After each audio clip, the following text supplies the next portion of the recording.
તરફ સ્થાનિક સ્વરાજની ચૂંટણીમાં મતદાન પૂર્ણ થયું છે। રાજ્યભરમાં એકંદરે શાંતિપૂર્ણ માહોલમાં મતદાન પૂર્ણ થયું છે।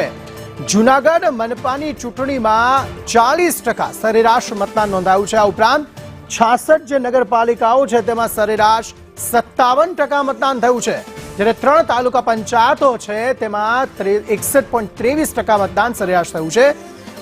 બપોર બાદ આ જે મતદાન છે તેમાં ઉછાળો જોવા મળ્યો હતો। પાલિકા પંચાયતોની 1962 બેઠક માટે અહીં મતદાન થયું છે। ચૂંટણીમાં કુલ 10,168 ઉમેદવારો જે છે તેમના ભાવિ ઈવીએમમાં સીલ થયા છે। 2018ની ચૂંટણીમાં સરેરાશ 64.38% મતદાન થયું હતું। હવે 18 ફેબ્રુઆરીએ મતગણતરી હાથ ધરાશે। એકલ દોકલ જે બનાવો ઈવીએમ ખોટકાવાના બન્યા, હોબાળાના દ્રશ્યો જોવા મળ્યા, તેને બાદ કરતા એકંદરે ખૂબ જ શાંતિપૂર્ણ માહોલમાં મતદાન જોવા મળ્યું છે અને બપોર બાદ આ જે મતદાનની ટકાવારી છે તે સરેરાશ વધી છે।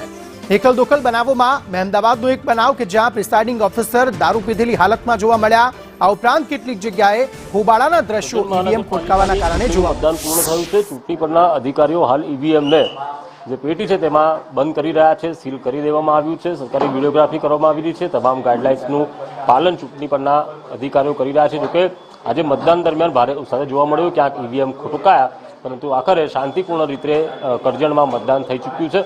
7 જેટલા વોર્ડ છે, 28 જેટલા બેઠકો પર 85 જેટલા ઉમેદવારો મેદાનમાં હતા અને પુરુષ કરતાં મહિલાઓની સંખ્યા વધારે છે અને વધુ મતદાન મહિલાઓએ પણ કર્યું છે અને શાંતિપૂર્ણ માહોલમાં મતદાન પૂર્ણ થતાં પોલીસે પણ હાશકારો અનુભવ્યો છે।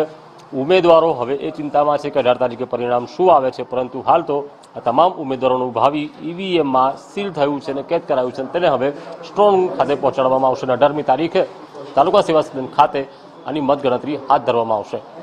કેમેરા પર્સન નિકેશ વડન સાથે કુણાલ શર્મા, સંદેશ ન્યૂઝ, વડોદરા।